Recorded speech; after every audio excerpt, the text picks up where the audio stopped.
Bonjour à tous, Créal B, alias Blanche Alexis. Je suis créateur de jeux de société. Aujourd'hui, je vais vous présenter celui-ci, Draft Underground Cave, un jeu pour jouer seul jusqu'à 4 personnes, des parties à peu près de 20 minutes et à partir de 10 ans. Dans ce jeu-là, le but sera d'obtenir le plus de pièces d'or ou d'être le dernier survivant.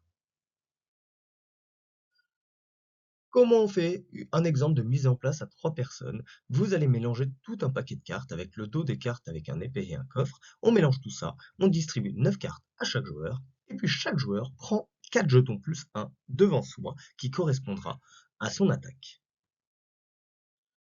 Et enfin, on peut démarrer la première phase de jeu qui est la phase de draft. Une phase de draft en simultané, chaque joueur va devoir prendre parmi les 9 cartes une seule à placer devant soi, une à donner à son voisin de gauche et une à donner à son voisin de droite. À chaque fois qu'on a donné une carte, il faut toujours la poser sur une case à côté d'une carte adjacente. Toujours. Jamais en diagonale. Et ensuite, on passe le paquet de cartes au voisin. Et on fait ça jusqu'à temps qu'on ait une grille devant soi pour obtenir une grotte de 3 cartes par 3 cartes. Une fois que la phase de draft a été effectuée, on aura des créatures qu'il va falloir essayer de battre. Et là, on arrive à la phase de grotte, la phase 2. Du coup, on va devoir placer notre héros sur une carte qui est située en bas. Parmi 3 cartes en bas, on en choisit une. Et là, à notre tour de jeu, qu'est-ce qui va se passer? En commençant par le plus jeune, il va choisir d'ouvrir un coffre. Mais bon, ouvrir un coffre, il faudrait déjà en avoir un. Donc au début, on n'en a pas. Donc c'est quelque chose de facultatif, il ne pourra ne pas le faire plus tard. Ensuite, il va devoir combattre une créature. En fonction de là où il se situe, il va combattre la créature. Imaginons, il est sur une créature comme l'araignée qu'on peut voir dans l'exemple. Pour la battre, l'araignée, elle a un point de vie. Tout en haut à gauche, il y a les points de vie des créatures. Un point de vie. Lui, il a 4 jetons d'attaque devant lui, donc il a 4 attaques. Il la bat. C'est un coup critique. Il la bat directement. Et bien du coup, quand on bat une créature, on effectue l'effet de la créature. L'effet de la créature est dans le petit parchemin en bas. Moins 1 d'attaque pour votre héros lors du prochain combat. Du coup, on prend un petit marqueur -1 qu'on vient placer devant nous pour nous préciser qu'on aura -1 d'attaque lors du prochain combat. Et ensuite, on doit faire un déplacement de notre héros. Donc le déplacement, qu'on ait gagné la créature ou non, donc quand on la gagne, en plus, là je l'ai battu, on retourne la créature sur la face verso, côté coffre lisible.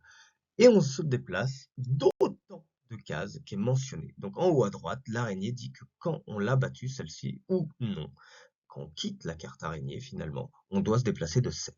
7, pas le droit de faire 6, 7.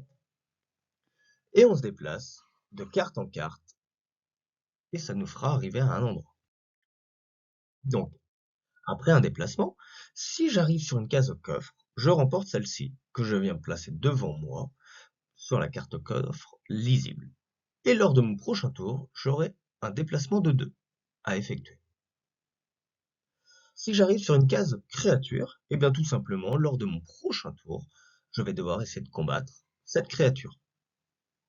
Si j'arrive sur une case vide, malheureusement ça c'est pas terrible. Ça veut dire que je tombe dans les escaliers, donc je perds 1 d'attaque. Donc je retire un petit +1 jeton rouge, je retire une pièce d'or si j'en ai une, et je me déplace de 1 sur le prochain tour uniquement. Donc ça c'est pénible. Une fin de partie. Quand un joueur, par exemple dans l'exemple ici, un joueur n'a plus de carte créature visible, il n'a plus qu'un coffre, par exemple, ou 2 coffres, on s'en fiche. Dès qu'un joueur a vaincu toutes ses créatures, la partie s'arrête. Tous les autres joueurs ont le droit de faire un tour complet, et ensuite, on verra qui gagne la partie. Ou tout simplement, il se peut aussi qu'il ne reste plus qu'un héros, parce que les autres ont été malheureusement morts. Qui l'emporte du coup? Eh bien, celui qui gagne sera le joueur, par exemple, qui est le dernier survivant. Mais dans le cas où un joueur a vaincu toutes les créatures, mais qu'il reste encore d'autres joueurs, eh ben c'est le joueur qui aura le plus de pièces d'or qui l'emporte. Mais en cas d'égalité, c'est celui qui possède le plus d'attaques. Il faut savoir aussi, quand on ouvre des coffres, on peut choisir des attaques. Et du coup, les cartes recto-verso, donc les cartes verso, vous avez vu qu'il y a un petit coffre et une épée. Et bien, si jamais on choisit d'ouvrir un coffre et on choisit de prendre une attaque supplémentaire, on met la carte sur la face épée.